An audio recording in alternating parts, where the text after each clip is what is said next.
Go. I think I was involved in about 1985 with the building of the new hall. And my husband was very involved.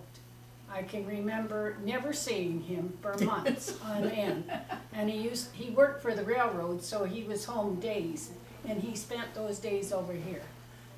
He had over 250 hours, just him alone, and most of the fellas that belonged to the club were the same way. They were all here day in, day out, and they did all of the carpentry, the taping, they did the plumbing. We had furnace guys, that everybody had a craft, and then we all ended up painting.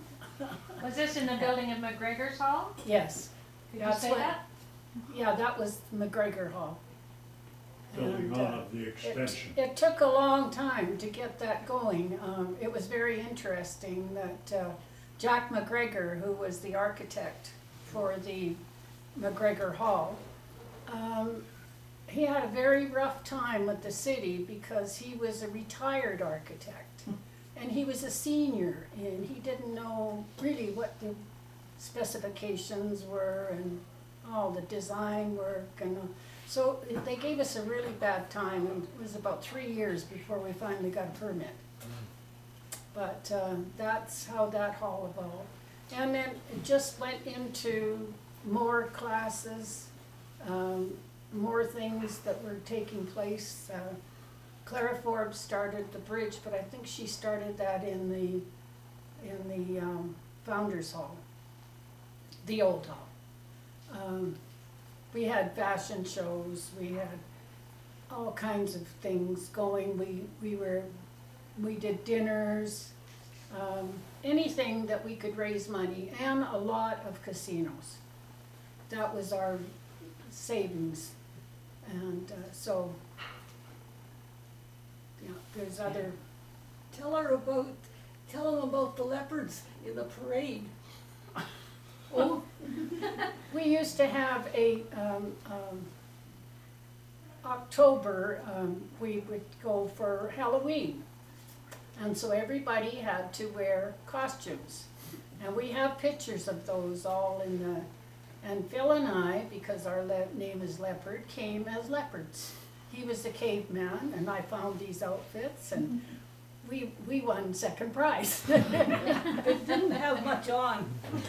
No, They did not Well- on being cavemen. we were cavemen and lady. There was so many things. Eric Weinmaster was one of our members that was here all the time. And I recalled, we used to have New Year's Eve parties. And they were very, very popular. And if you weren't a member, you couldn't get a ticket. And they put ticket sales up to 70 people. And Eric he took an old vacuum cleaner and made an end for it and put it on the blower, and that's how we blew up our balloons. And we had balloons from one end of the hall to the other. There were so many things that the guys did like that. Metro Cannon, he was responsible for getting the flags and the Queen. He was our Legion member, and he was very involved in getting that stuff done. So there's just so many things, I don't know where to start it, but that's some of my memories.